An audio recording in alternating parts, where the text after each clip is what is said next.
কাজী নজরুল ইসলামের লেখা নবাব নামটা পড়া আমি বলবো। হ্যাঁ রে নবাব, এই বুঝি তোর নামটা পড়া হচ্ছে? খেয়ে উঠে যদি নামটা পড়া না পাই তাহলে আজ তোর হাড় এক জায়গায় মাংস আর এক জায়গায় করবো, বুঝলি? না বাবা, আমি তো পড়ছি।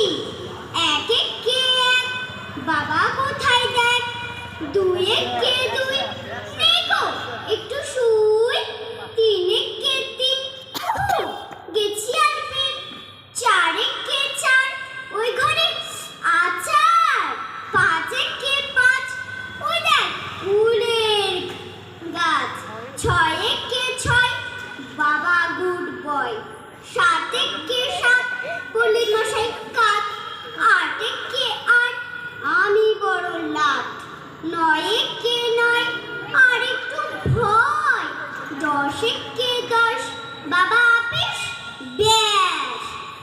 আমি যদি বাবা হতাম, বাবা হতো খোকা, না হলে তার নামটা পড়া মারতাম মাথায় টোকা। রোজ যদি হতো রবিবার, কি মজাটাই না হতো আমার, থাকতো না আর নামটা পড়া, লেখা